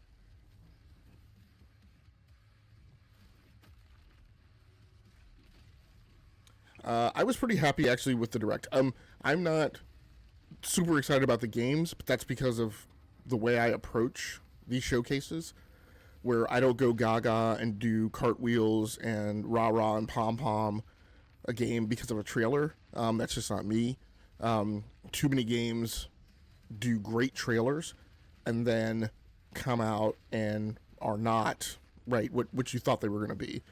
I get excited because of games that show up that are in my wheelhouse that I wasn't expecting. Obviously, Forza Horizon is not something that you wouldn't expect. So, you know, it's not something for me to get super excited about. But all of these games in general, I'm just waiting to see if they stick the landing, see if whether or not there are performance problems, how well they play on PC, probably. But also, you know, how well how performant they are on consoles, and then, you know, I'll decide if you'll know if I'm excited for them because I'll buy them. So, but from a study of marketing perspective, first of all, I've always loved the developer direct format.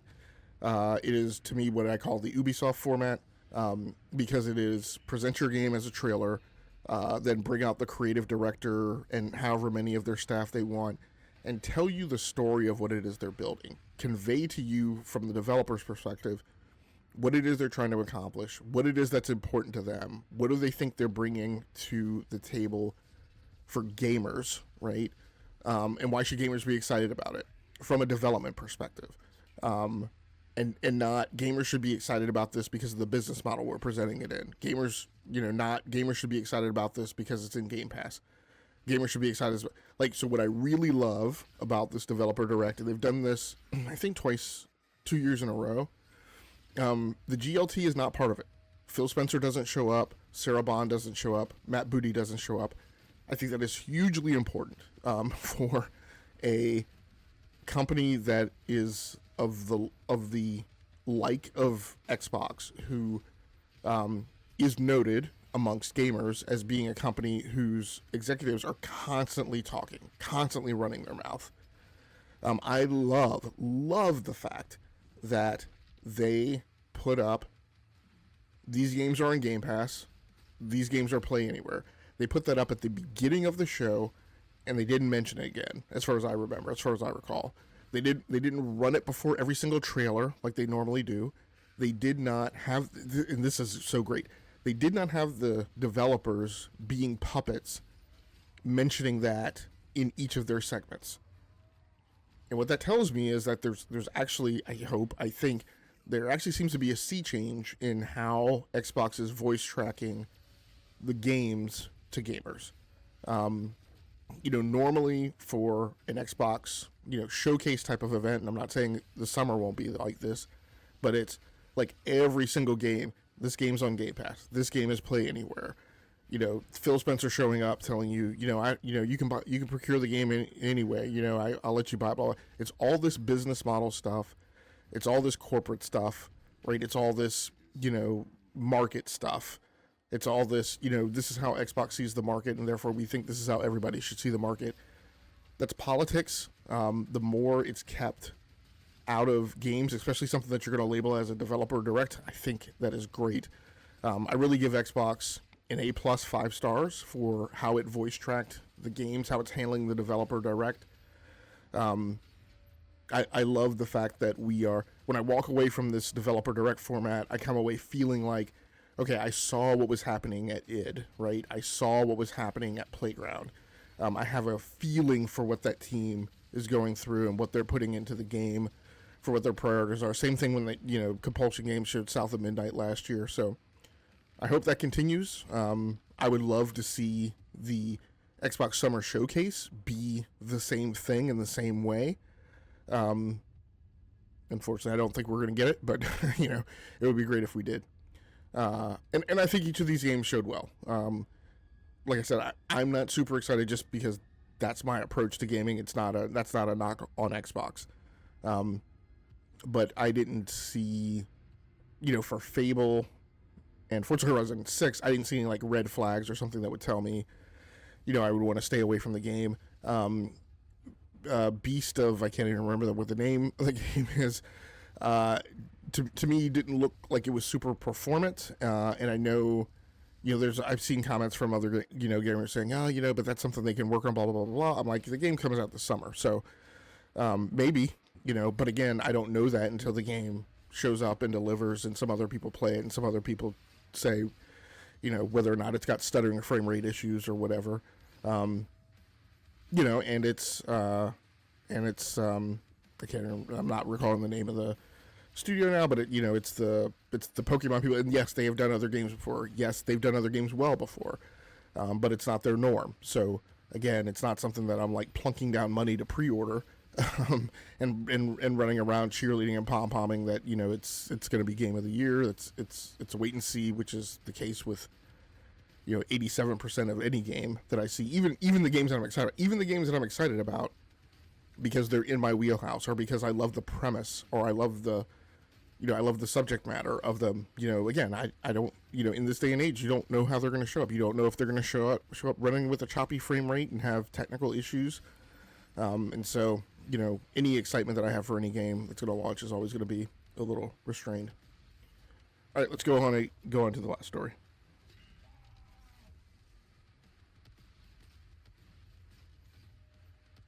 And I'll cover this one really quick. Mass Effect boss Michael Gamble is looking for a production director for the next game in the series. They'll report to me, and it's going to be awesome. This news story over on PC Gamer by Andy Chalk.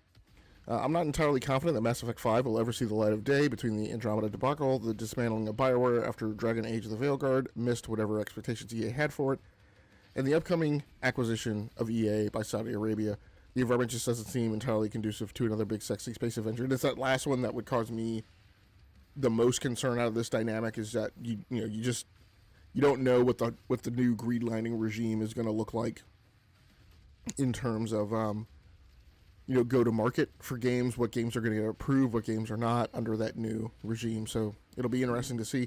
Right now I wouldn't be as bearish as Andy is on the potential that this game will never see the light of day. I think it sounds like it's something that's greenlit and they're going to move forward with. He goes on to say, but the wheels are continuing to turn. The most recent sign of progress comes from Mass Effect executive producer Michael Gamble, who's looking for help getting the new game done. Hi, I'm hiring a very important senior leadership role. Gamble wrote on X, they'll report to me, and it's going to be awesome. And so they mentioned that this job is being posted, that they're bringing this person in to head up the next Mass Effect. I think it's super interesting, too, that this call went out, apparently, to attract external interest. I think that's super interesting. So to me, what they have clearly done, so I don't know that they tried to source for this internally to EA first. These things will typically go down, in one of two main ways. Either you will source internally, run through those internal candidates first, determine if you're happy with somebody you've seen internally, and then make that hire, or you will go ahead and you'll give people you'll post it internally and give people a little bit of a head start to get their applications in, but not too far behind that, on a very short lag. You will go ahead and post it externally, and you will compete both external and internal candidates. And generally you do that because you don't have full confidence that you've got the talent internally, right? Or there's something deliberate from a leadership perspective that you want to do about bringing somebody in from the outside, to bring in either a change in your culture or, attract, a higher talent. And I made mention of kind of Bungie, right? And the problem, part of the problem, in my opinion, was that they just grew bigger to a point where it exceeded the management experience of the people that they had leading the company. This may be something where, the team that you're putting together for Mass Effect Andromeda, or the game itself, you're anticipating being bigger than any of your people internally have led at, right? In terms of size of engineering team, size of schedule, size of budget. And so you may be looking to bring somebody in. So kind of like, when EA most recently brought over Julian Garrity, who I think has been leading at a pretty large scale, in leading the Division franchise, although he's only been doing that for a couple of years, right? That announcement was just made in 2023. Maybe he was doing it before. But my point is that you're trying to bring in somebody, may he rest in peace, I'm afraid, because of the loss of Vince Zampella. I'm not saying he's going into that job necessarily, but you've obviously lost someone who had experience leading an engineering organization, an entertainment production organization at a very large scale. And so you're bringing in somebody, whether or not they slot into that job or slot below it, whatever, to give you leadership coverage, right, for the size of project that you're trying to pull off.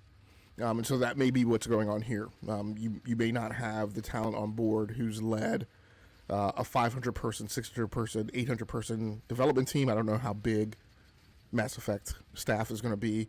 You may not have somebody inside who's, led a budget for a game of $150 million or whatever the budget's going to be. And so you may be looking to bring talent in from the outside.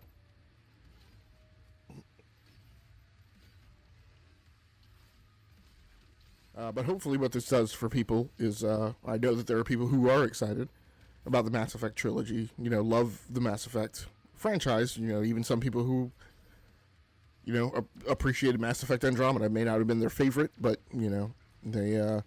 they were so into the series that they were fine with that installment in that chapter. So whatever the case is, I know that there are people who are excited about Mass Effect, and so it's good that this is an indicator that that project is going forward.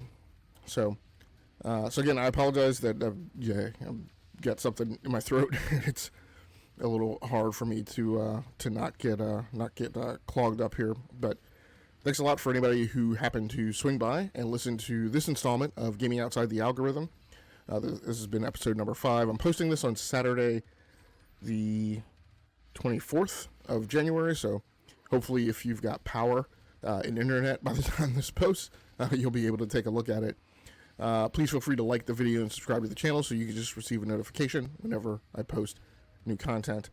Obviously, I will post another episode next week. As always, I'm not sure exactly what day it will go up, but when it does, I'll be talking about the topics that have been going down in the gaming news. From a perspective of not worrying about how that news splashes on social media, and kind of reporting news from outside the algorithm, which is the objective of this show. So thanks so much for anybody who happens to swing by. I appreciate you. Until next time, take care of yourselves. Stay safe out there. Play the games that you like. Come here to talk to me about the games that you love. Once again, my name has been Game Logic from the Rounding Off Infinity Gaming channel on YouTube, one of the co-hosts of the Enough to Keep Going weekly video games podcast on the E2KG Network podcasting channel on YouTube. That show goes live on Sunday nights at 8 p.m. Eastern Standard Time. Again, we will, we endeavor to do that show tomorrow night, but it all depends on what goes on with the ice-pocalypse. So until next time, good night, good luck, and good gaming. That's going to do it for me. I'm out of here.